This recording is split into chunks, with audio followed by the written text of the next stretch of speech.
everyone. So I saw red color on the advert there, red also on the logo, red behind me. Just give me some palpitation as a football lover. You're knowing full well that Liverpool today won. I mean, I imagine that cup should have gone to, the title should have gone to London. I'm not talking about that lame club on the other side of London. I'm talking about the proper club that is in London. The color of my suit. Well, jokes apart. Let's talk about Nigeria's democracy. That's the best club. Chelsea, isn't it? Absolutely. Thank you so much. The sky is always blue. Eternally, and it's always on top. Ah, thank you so much. You're a good man. You're a good man. You've seen my guest. Kenneth Okonkwo is live for us. Oh, yeah. Thank you so much for joining us on the program. So our attention is going to be on the trend of what will continue to reshape Nigeria's political discourse. The wave of defections by politicians across party lines. Now, political heavyweights are switching allegiances often in pursuit of, well, some ambition. And the question about ideological conviction has now come up. Many Nigerians are questioning the strength and stability of our party system. Critics have warned that this constant movement is weakening political institutions, eroding democratic accountability, and even raising fears that Nigeria could be drifting towards a one-party state. Is that the kind of feeling that you have, Mr. Okonkwo? No. Well, thank you, viewers, for joining us. The whole idea of joining another political party, and precisely the ruling party, is simply because of the belief that in 2027 they are going to write the results of election. Nothing else. I mean, it's an absurdity that people will see a sinking house and they are running into it for shelter. Well, which one is the sinking house now? APC, obviously. Why is it a sinking house? The World Bank report made it clear that Nigerians are going to be poorer till 2027. Have you asked yourself why they stopped at 2027? Because they know that this country is a blessed country. On the day they have very good leader, poverty will dry up. So they have given up on Tinubu's regime, that it's a government that will afflict Nigerians with hunger and hardship until it ends. The millions who voted Tinubu think he's the best leader. Well, the millions you're talking about, is it the million that was written or the million that came from where? Was the election result have you seen? Was it written? Have you seen the polling unit by polling unit results from INEC for the 2023 presidential election? If you have seen, show me. That's what the law says in section 62(2)(3) of the Electoral Act. That after the election, INEC should post in its electronic server the polling unit by polling unit results of all the results of the election after it was technically glitched. Have you seen any of such results? Why? Because it was written.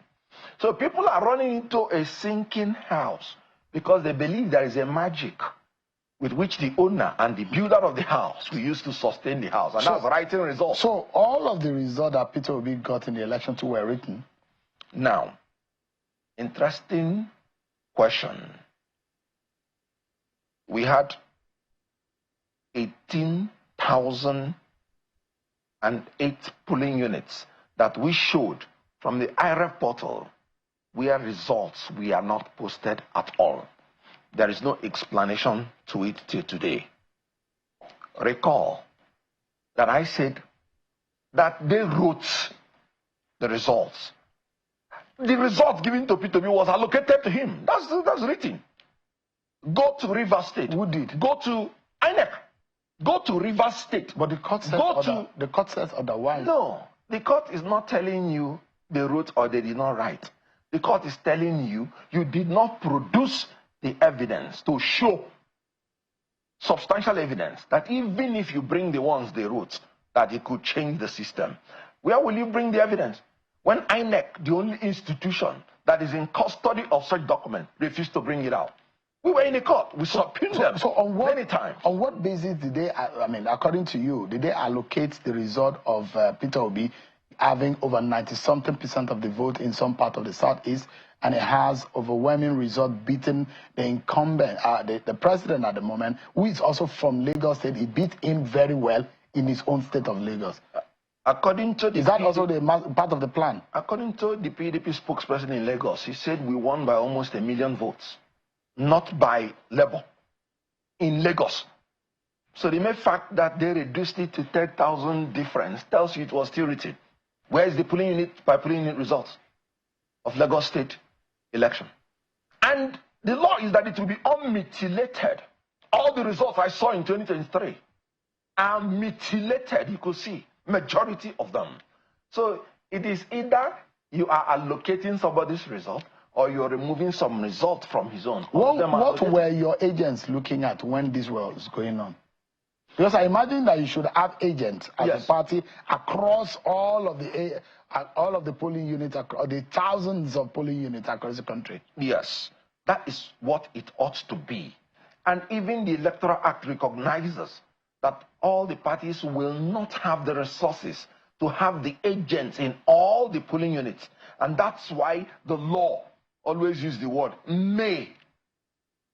Why do you need an agent if you are operating under an INEC that is not corrupt and that will not manipulate the results?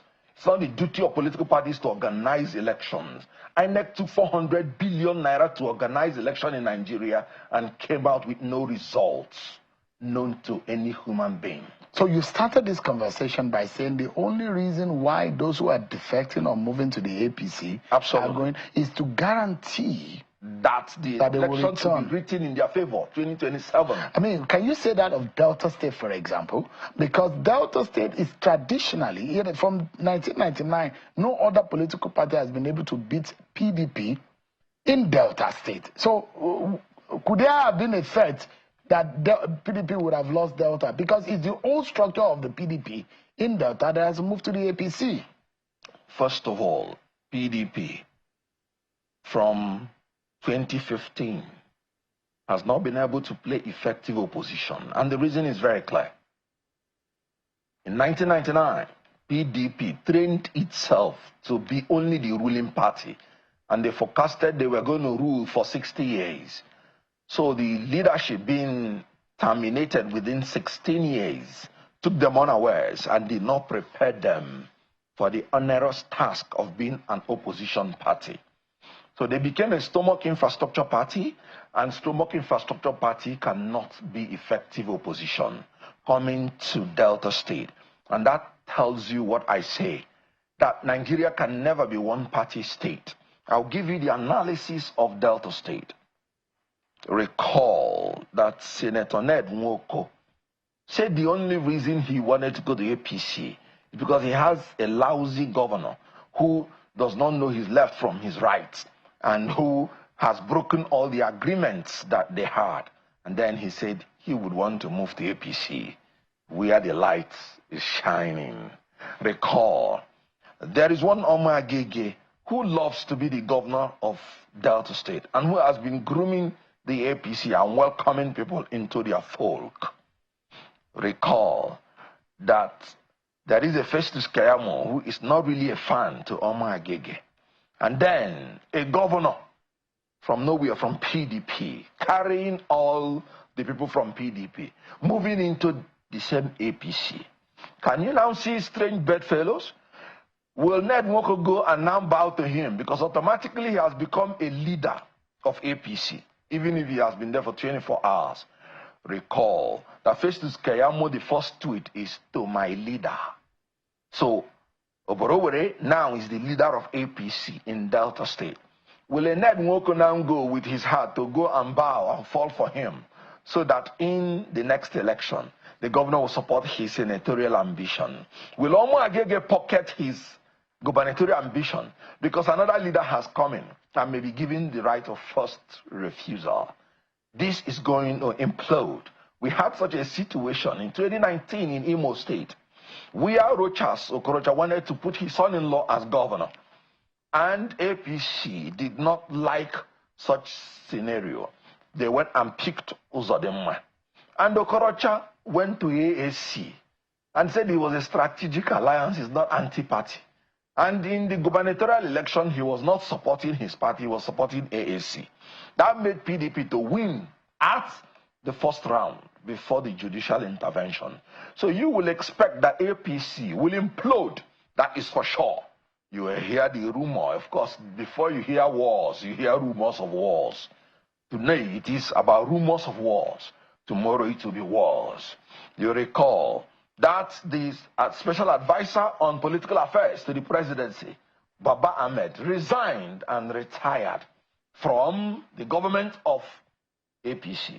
And he even declared that Tinubu is not even fit to be president, that he should step aside. This is an insider. I told you it's about a house that is sinking. The World Bank has said this government is sinking Nigerians into hunger and hardship. And then you think people that are going in there are going in there. Nigerian people will be, and they will have the last say. The only thing that I am talking about, will their say be allowed to stand? Now, with your analysis, you seem to have painted yet another anarchy looming. Well, where do you see the anarchy this time around? Well, Tinubu has been a harbinger of anarchy.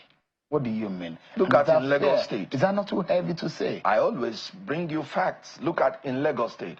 40 members of the House of Assembly voted that they do not want a speaker.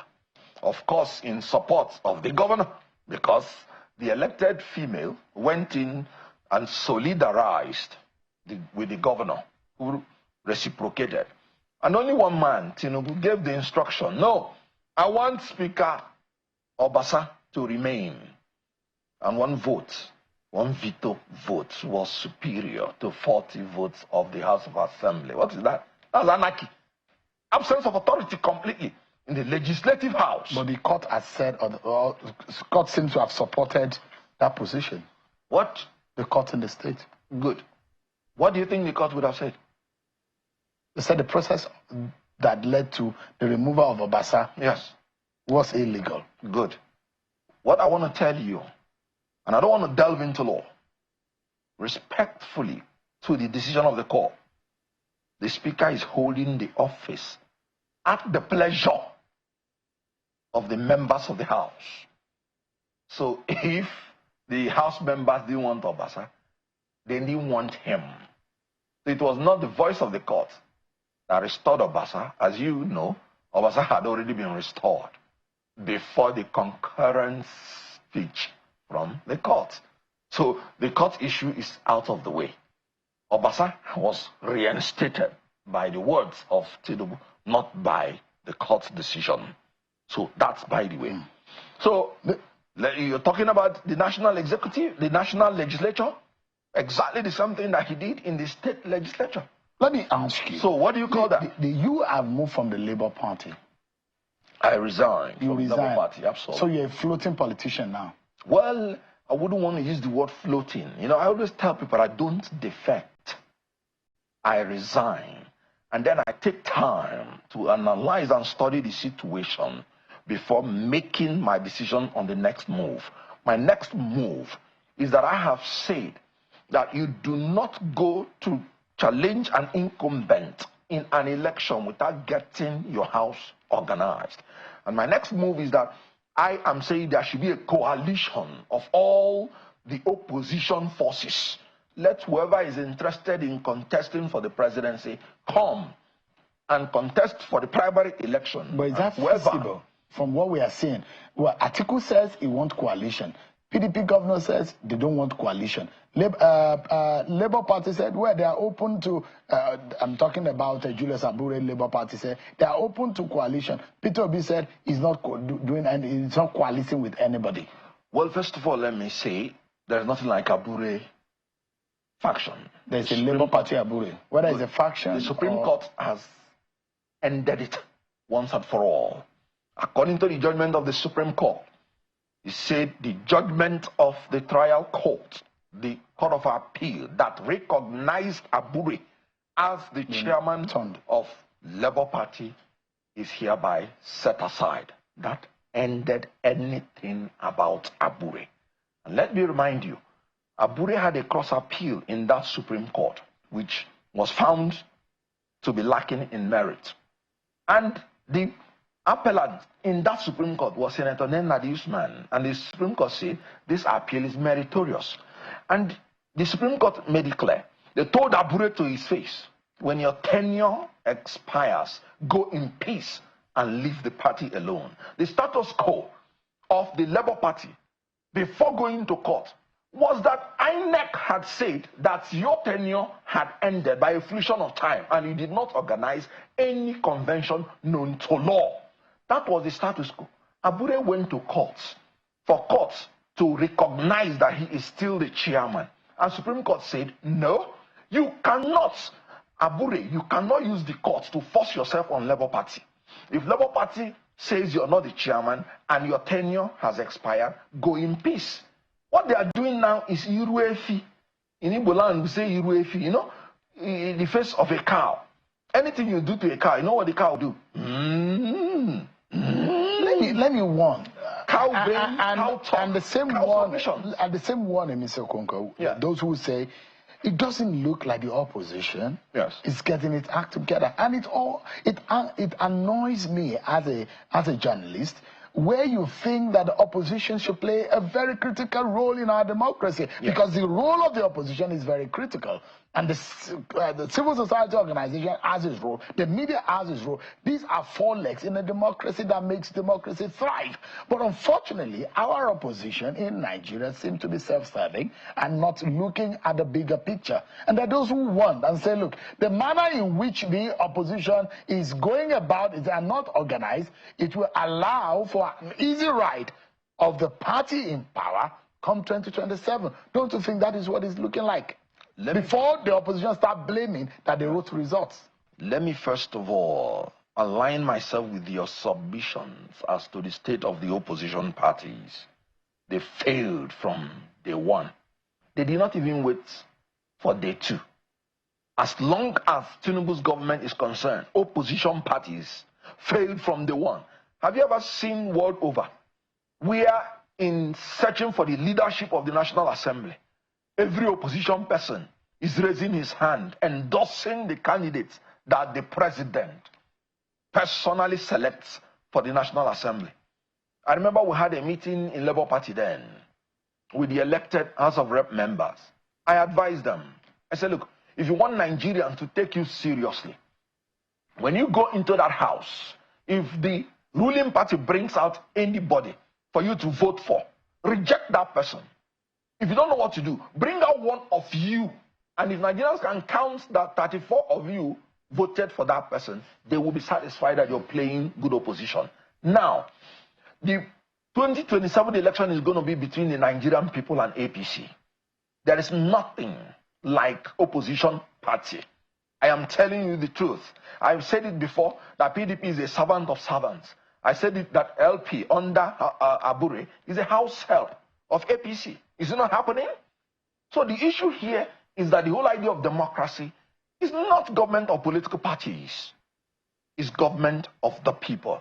The people cannot fold their hands and allow themselves to be terrorized by this government that understands only one language, to afflict them with hunger and hardship. Let me ask you. So they are going to rise. In the moment as we have it, that those who think Labour, the best option that Nigeria has to be able to withstand the political efficacy of the Tinubu structure and the APC that is growing in strength every day based on the defections that we are seeing, is to find a strong alliance. Maybe Peter Obi should go back to the PDP and work with an Atiku Abubakar and have a very strong northern alliance.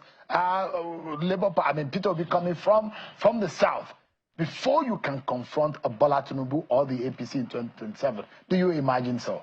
Well, that's exactly why I told you I don't want to sign on to any political party yet, because it will be a child's play. Will that work? Yes, it will work. Will Peter Obi Atiku alliance be able to be formidable? Nelson Mandela said it always appears impossible until it happens. I may not guarantee alliance between Peter Obi and Atiku, but as we are moving to 2027, I know that there will be a coalition Whether it will be between Peter Obi or Atiku, I don't know. But there will be a coalition. Why? Because that will be the only choice the opposition has to make any. At the moment, if there is no coalition, Tinubu is unbeatable. Is that what it looks like? Outrightly. Is a stroll for Tinubu into power 2027? Just walk into it.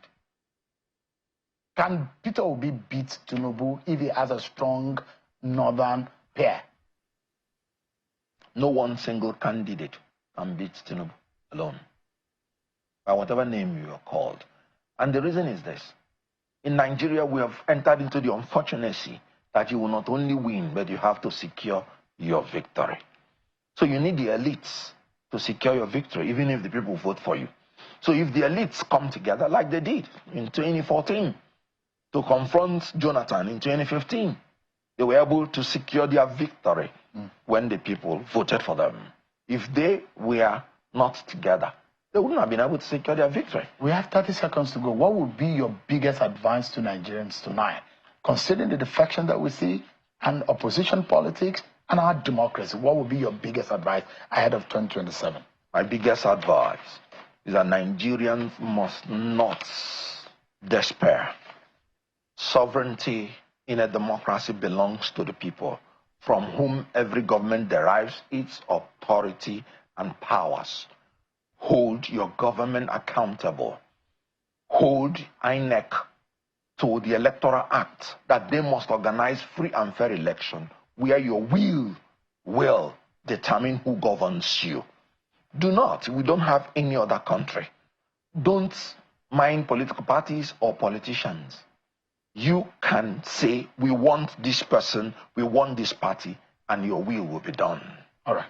Kenneth Okonkwo is a lawyer, a retired actor, and a Chelsea fan, which is the good part of everything, and the former presidential spokesperson of the Labour Party.